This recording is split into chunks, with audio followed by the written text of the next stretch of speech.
Expedite, the pre-workout, is designed to really help you get through those moments where you feel a little fatigued.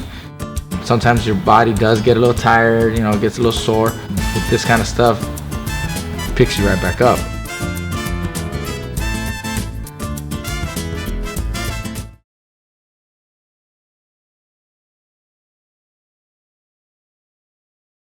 Thanks, Evan. Thanks, Edgar. Congratulations on your quick win as well. Just one quick question for you, because pretty much as you mentioned before, you haven't got past the first round in any of these fights. Have the last few fights that you had so far been about a minute and a half? Have you gotten anything that you learned personally just from these fights so far?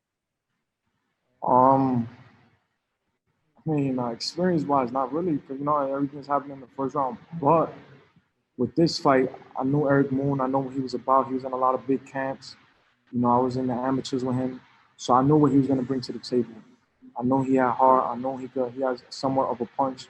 He's a big guy. He's not small. He's my height. He got a big frame. So, like I always say, man, we worked very hard for this fight, and we got the job done, man. Absolutely. Also, just a quick follow-up, because you mentioned you faced Moon in the amateurs. Did he show you anything different? I never faced him in amateur. No, you didn't face him. That's right. You saw him in the amateurs. Tournaments together. Like, we was at the same weight at the light heavyweight division. It was a tournament. I was supposed to fight him, and I wound up losing, and he fought the guy. Like, it was a whole big thing. Oh, okay. No, that makes sense. Also, just a quick question as well. That's my last one on my end here. He was coming at you the first 10 seconds. Was you expecting any of that whatsoever? I expected. I played that over 100 times in my head. A week before this whole camp, as soon as they said I had Eric Moore, I looked him up. I seen everything he does as far as when he comes out, and I already knew he was going to try to do that to intimidate me, to think like, oh yeah, I'm here, And I hit him, and the first shot I hit him, I seen him stumble, and I saw, oh shit, it's over. Got it. Thank you, everybody. Thanks a lot. Hey, anybody, whoever would like to ask the next question, please raise your hand or indicate. Marcos? Yes. Hey, Edgar, can you hear me? Yeah.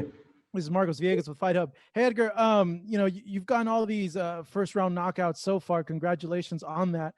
But is there something that you want to show to the boxing public much more than just your knockouts? It's going to happen, man. It's going to happen eventually. It's going to happen. I know it's going to happen. I'm ready for it when it happens. I work hard, man, and right now I'm doing what I'm doing because I work hard in the gym. I put in so much work. You guys don't understand. I put myself through hell in that gym. I cut no corners. I listen to my trainer. I listen to my dad, and I work very hard. And this is why I always have this type of outcome, because of my power, but I'm also precise with my punches. Because just imagine if I didn't put in no work in the gym, I'm knocking everybody in the first round. I'm knocking everybody in the first round. You know what's going to happen? I'm going to go and I'm going to fight thinking that I'm that dude. And something bad is going to happen to me because I ain't trained the way I was supposed to for that fight. And God forbid I could get knocked out. You know what I'm saying? And that's something that always stays behind in my head where I know I have to work harder than my opponent. Is it at all a goal of yours to meet the record of first round consecutive knockouts? I know Valero had 18 consecutive, and then Tyrone Brunson had 19 consecutive. There's a fighter, I believe, from Syria that has like 20, 21 consecutive. Is that all on your mind to get to that record? Nah, for me, I already broke it. For my Puerto Rican people, I already broke it. And I know with my people from my island, they love knockouts. So it's me just doing what I'm doing. I'm not in competition with anybody. I'm not in competition for to beat a record. I'm just doing what Edgar the Chosen One Berlanga does, and that's what I do. Well, thank you, man. Appreciate it. Next up, Jake Donovan from Boxing Scene. Go ahead, sir. Jake, you there? I guess Jake is not there. Whoever would like to ask a question, please raise your hand.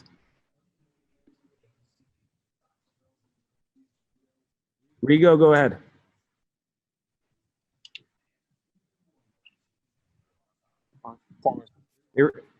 Rigo, we can hear you now. Thank you. Edgar, congratulations on tonight's victory. How would you assess your performance with another first round knockout? Can you repeat it, please? Repeat that.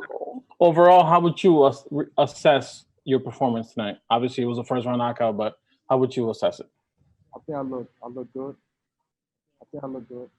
The most important thing, I listened to my coach. Whatever my coach told me in the locker room, I did it. So that's just a plus right there. But I feel like I look good tonight.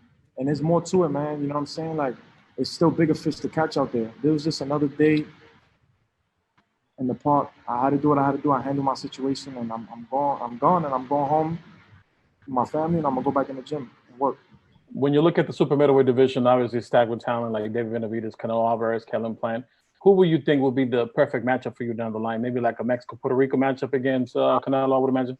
That's why I did I put up a picture on Instagram of me and Canelo, because I say that because he has the whole Mexico. I'm gonna have the whole Puerto Rico behind me, and you know that Mexican-Puerto Rico rivalry thing is huge. You know what I'm saying? And I know it could generate so much millions of dollars. Now, tonight being in the bubble, obviously on ESPN platform, how was that environment for you being in this type of environment? Honestly, I thought it was gonna be a little crazy because a lot of people was telling me like, "Yo, it's crazy in here, bro. Like, you gotta be prepared." So when I came in the first day, I slept. I woke up in the morning. I was like, "Yeah, it's not that bad." It's very focusing. You gotta focus. You know, a lot of fighters, when you're not focused, you won't perform right. And for me, like, I felt like I was so focused. I was in my room by myself. I was doing little things here and there. Usually when I'm back home and I'm fighting at the garden or something, I got a whole bunch of people in my room, people calling me, want to see me, take pictures. And that's just all distractions, man. Thank you. Thank you so much. Next up, we will have J.R. Bell. You are on, sir. Hey, what's going on there, Edgar? Now, you had this first round knockout, but after the knockout, we saw you in the corner doing push-ups because, as you pointed out, you had like a mistake there that was pointed out when you were talking after the fight. Like, how does that go into you being able to improve after every single fight? Because even though you got the first round knockout, you said, "Oh, I made a mistake here, so I gotta, pay for it with the push-ups and then work on it for the next fight." So like the December 14th fight, I didn't throw no jabs at all. And I was like, oh, and Uncle Jay was like, "So Brino, you didn't throw no jabs, give me 20 push-ups." But everybody took it as if it was easy work. But no, it was not that it was easy work. It was for the fact that I didn't follow instructions. So when I came out for this fight, I was using my jab.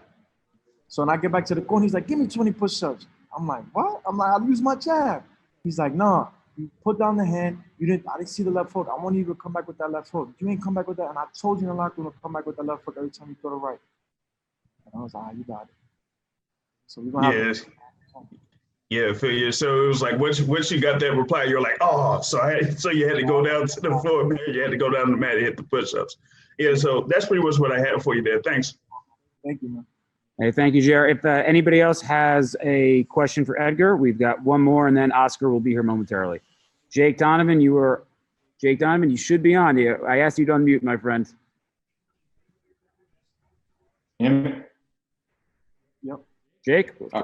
Great, thank you, appreciate it. Hey, Edgar, so all right, up until 2020, up until the pandemic, I know it was a lot easier for you to stay active, even with the first round knockouts, you were getting fights every couple of months. What do you do to stay sharp, going now 7 months between fights and then only getting 62 seconds in the ring? Just staying in the gym, man. When they canceled my fight March 14th, I was a little hurt because of the same fight. It was just 2 days before the fight, and I trained so hard for that fight.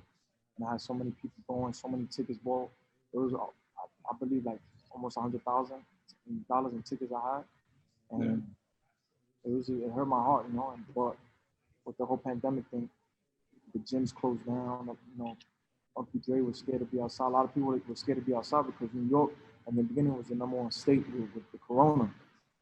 And I was still home, you know what I'm saying? And then I got the call, like, "You're going to fight in summertime." And I was like, oh. So it had calmed down a little bit. And then Uncle Jay called me like, "Yo, we're going to get in the gym." But they made the call, and, a lot of things in New York had calmed down. Okay, very cool. And then I know you said, your Boricuas, they love knockouts. How important was it for you to represent them? Because, like, I know every Boricua I speak to, like, they always said, like, Puerto Rico just needs a break. Like, earthquakes, pandemic, then more earthquakes. Like, how important was this for you just to represent tonight? It was amazing, man. I know a lot of Puerto Ricans back home was watching me. And, I'm blessed to be in this position.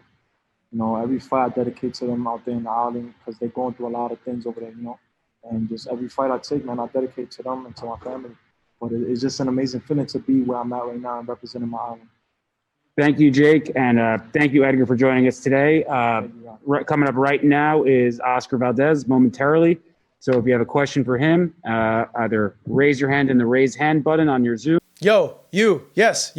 Thank you so much for watching this video, and make sure to subscribe for more videos of your favorite fighters over here on Fight Up TV. And give us a follow online as well at Fight Up TV on Twitter and on Instagram. We appreciate it, guys.